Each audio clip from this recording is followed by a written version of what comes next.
Hello, my name is Rich Howard, owner of Architectural Builder Supply. This video is to bring you a closer look at the Pro-Lok number ELP-310-DU.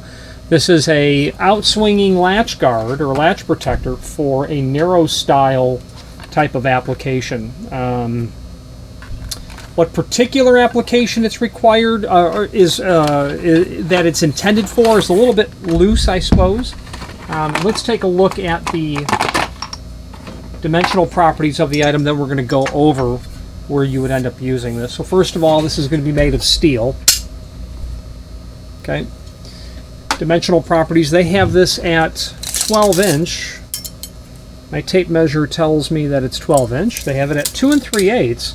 That's not going to be so much a reference to the overall width of the item. It's about 2 7/8 overall.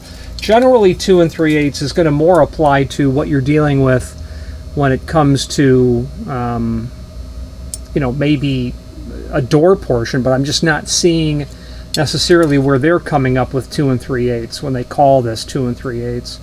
Maybe it's a typo and it's supposed to be 2 7/8. Don't really know. So nonetheless, this video is going to trump the description because I'm actually measuring the real item.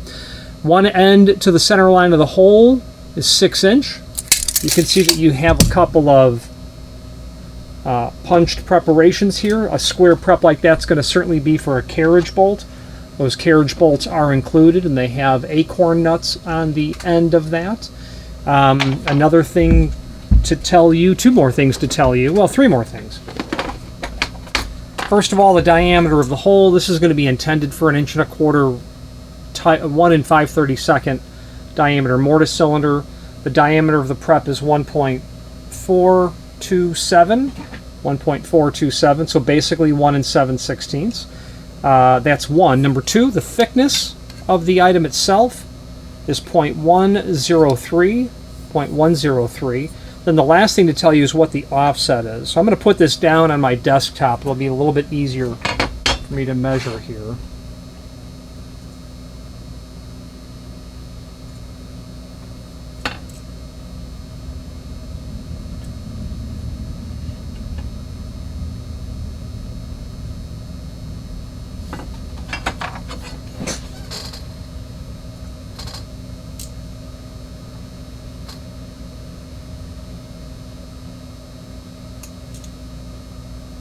That offset's going to be about 0.3 inch.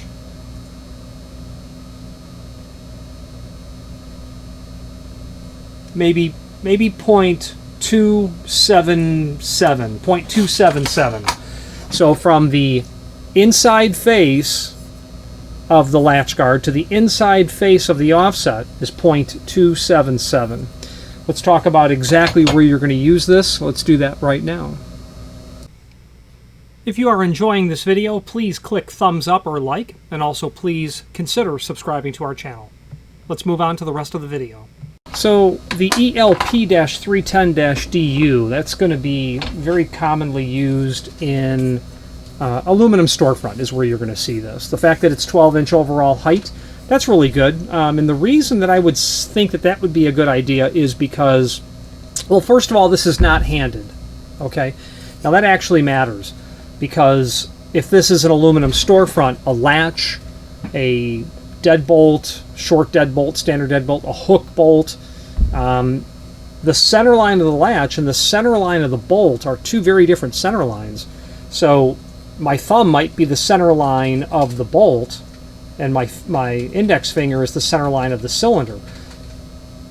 If you have the opposite hand door, you want that same relationship. So 12 inch is more so, I think, a design characteristic, and making this simply not handed is what that would be. That would be my guess. I did want to also point out, though, the projection of the item hanging off. So you've got about 3/4 inch conservatively. So this will cover a good 5/8 of an inch. So be mindful of how far this is going to come over. Also be mindful of the fact that your strike may or may not exist. If you've got a bolt or a hook, you're not going to have a strike with a lip. If you had a latch, you're going to have a strike with a lip that you'll need to contend with to get this to work on there. Okay, so aluminum storefront. We have measured the door portion, so you know you're going to need to be 1 3/4 stile is probably going to be pretty close to minimum for this. But conversely, you're going to be right at 1 3/4 stile is what you'll be at. Otherwise, if you had, you know, a medium style door, which I think is 4 inch, you know, this you know may work perfectly. Very likely is going to work. A wide style, 6 inch, should work perfectly. But when you get down to styles that are even smaller, though, the issue is you're going to have trouble with the cylinder back set and where that's going to fall in play. And realizing now that we should have probably have given you an idea of that as well. So if we're going to put our tape measure to where that bend starts, you're going to be right at about maybe 1 1/8" back set. So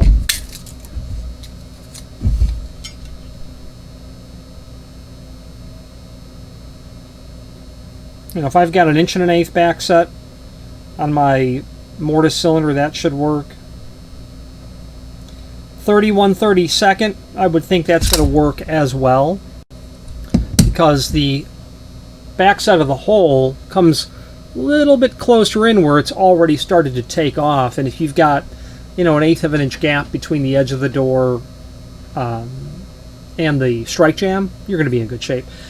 The issue, though, is if you had 1 1/2" back set, and those do exist, you're probably going to have a little bit more of a compatibility problem if you're at 1 1/2" back set.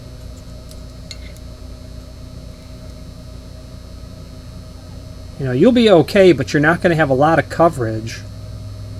You know, you're only going to have, you know, maybe 5/16 of lip coverage. So would it work for 1 1/2"? It would, but you won't have the same amount of coverage of this plate over. So should it work for 31/32, 1 1/8, 1 1/2? Yeah, it should. It should be good for all of those. Now, those carriage bolts, they're specifically meant for 1 3/4. If you were doing a thinner door, you might have to trim that down. That shouldn't be a problem. If you're doing a thicker door, you'll need longer bolts. And that carriage bolt fits right in there. You won't be able to spin that at all. What you have to be mindful with stuff like this is, do you have other hardware installed? And if you do, are these bolts going to run into it?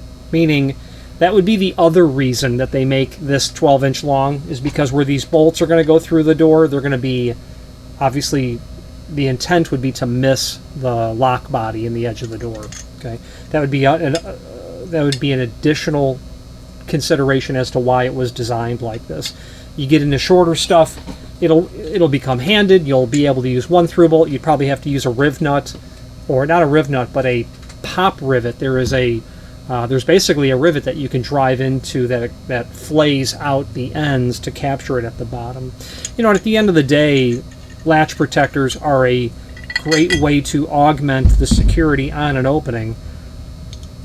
But locks keep honest people honest. And my experience with latch protectors is, are they effective? Yes, they're effective most certainly in the sense that if there are 10 doors on the back of a strip mall, and all of the lights in the alley are out, and someone's walking down there with a crowbar and a sledgehammer, they're going to walk right past the one with the latch guard. And that's, I think, a great selling point for latch guards. While I might be able to get my crowbar on there and crank that forward severely, or hook something onto it and pull it off with the bumper of my truck, and all this is real stuff, I'm going to probably pass on this one first. So if you're one of those 10, maybe put this on.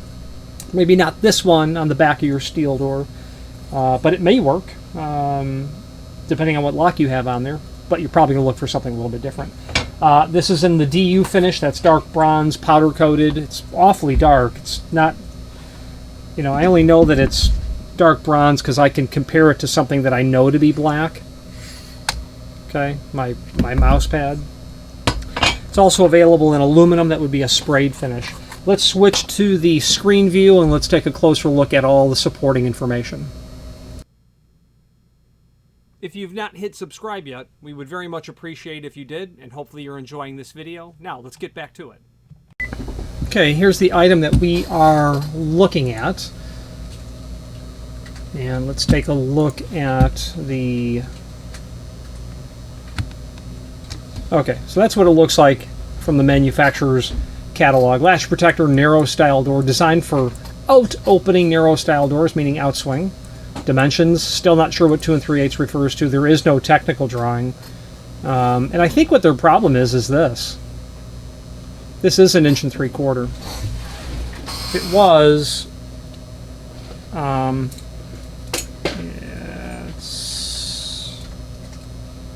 yeah,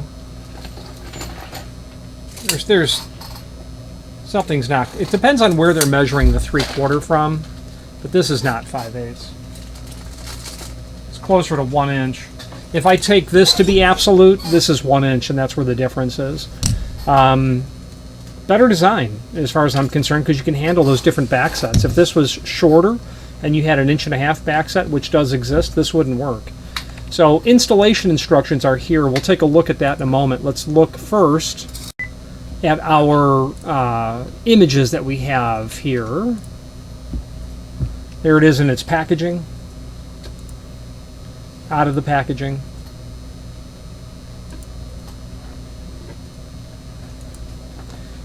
That 0.277 is from here to here. There to there. Hole for the cylinder. You know, people ask if people specify latch protectors for rim exit devices, and while I sure don't see a reason to not put it on, if this was a rim cylinder, I just don't see how it really augments security in the sense that you can't get to that Pullman latch. But it wouldn't, you know, I'm not going to tell you don't put it on. One thing to be mindful of this, and it's not an issue, I don't think it's an issue. Yeah, it's really not an issue with this model, but take note of where the carriage bolt prep is.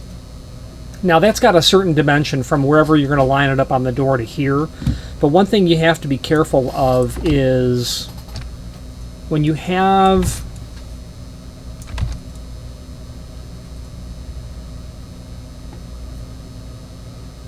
just for argument's sake, this is a single rabbet frame.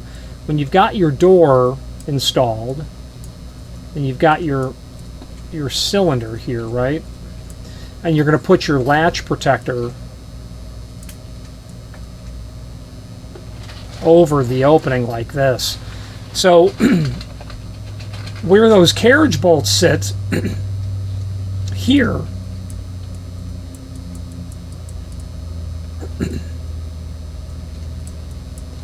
could be an issue in the sense that certain models, if it was extremely narrow, those carriage bolts, if you're just trying to cover the gap between the door and frame and there is no cylinder, those carriage bolts ends up getting over here. The problem with this idea is that that acorn nut gets in the way of your stop. This is the stop face. That's called the soffit.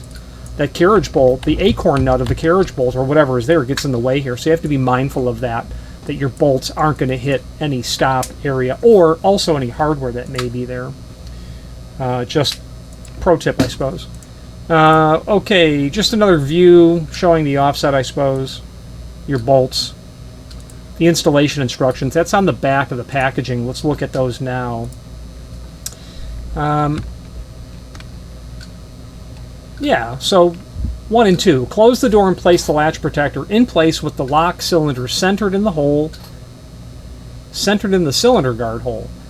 Check and make sure that the door will open and close properly when the latch protector is installed. Okay.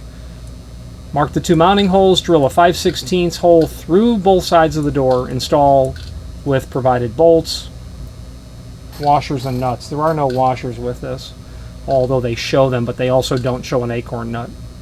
So, you know, measure twice, cut once is what they're really saying there. Now there's a link below this video as seen here to the manufacturer's page, and from here you can pull up not only all of the Pro-Lok items we sell by means of this horizontal navigation as seen here, but also a link to the manufacturer's website, as well as a link to the full product catalog.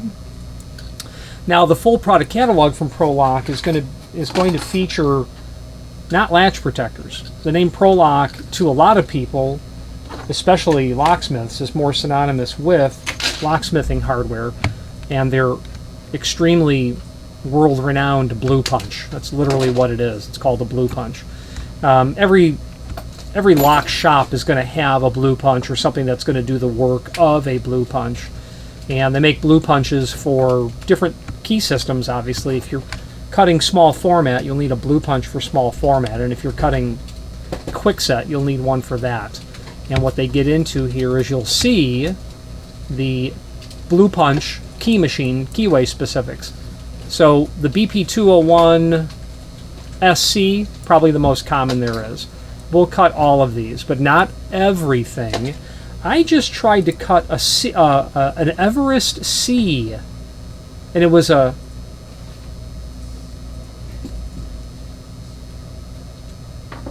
C145, but I wasn't real happy with how that was fixturing in the jaw set. I'll have to investigate that further. I wasn't real happy with that. They say it works, so it must work. I did not spend time to investigate, knowing that there are Schlage key sections that you can't punch on a standard BP201 SC, and you would dive into the Schlage service manual for that to see what's necessary. The other one that we own an SC model. We also own a BP201 IC where we can cut these A2 best type systems.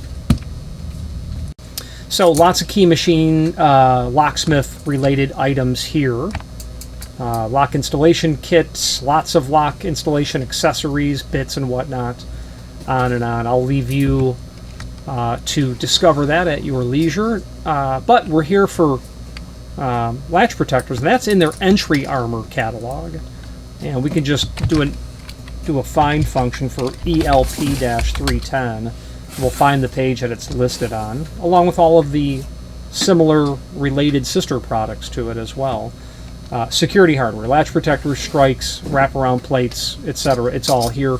Their name is not as synonymous with that product line as MAG once was, or nor as Donjo maybe, but they've got some items that,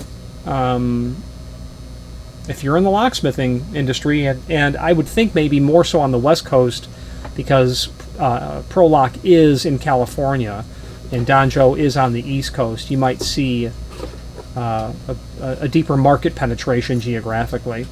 But hardware to augment the security of your client's doors, here it all is. I would recommend reviewing it. If you have any trouble finding what you need, reach out to us.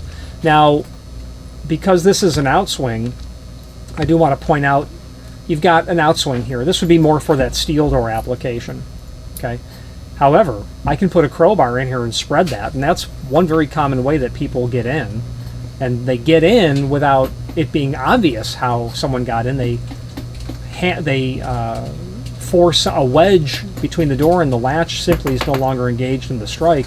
Well, anti-spread pins, that's an option that you can get from Pro-Lok. You can do 2 of them as well. If you're going to do latch guards like this, latch protectors that are outswing, always get an anti-spread pin. You'll have to drill that frame, and if it's packed with mortar, you'll have to contend with that. But if it was easy, everyone would do it. No pain, no gain. Let's wrap up this video on camera. If you've made it this far into this video, you must be determined to see it through to the end, and we appreciate your hanging in there with us and watching this entire video. It means a lot. It takes a lot of work to create these videos in the sense that, you know, it's time taken away from doing other things. However, the advantage for me personally of creating these videos is the fact that it does allow myself to either learn about something new, to reacquaint myself with something, or to reinforce what I believe that I already know. Any comments that you might leave down below would be greatly appreciated. Thank you. Okay, in conclusion, if you have any questions on the Pro-Lok ELP-310 in a DU finish, or any other Pro-Lok product, please feel free to reach out to us. One item of note to mention, their customer service is always very good. I've called there with simple technical questions and they were able to answer it immediately. Also, my blue punch, the blue punch is probably 22 years old, I think, by now, and the springs that bring the handle back up, there's 2 of them, they break after so many thousands of key cuts, to the point where I always keep a spare pair of springs. and I'm able to buy those from Pro-Lok, and they routinely are able to continue to fulfill that order so that I can continue to get useful service out of the significant investment in the key machine. And they also offer a service of rebuilding, refitting, repairing, overhauling their products, their key machines as well. Any questions on this or any other Pro-Lok product, please feel free to reach out to us. Thank you.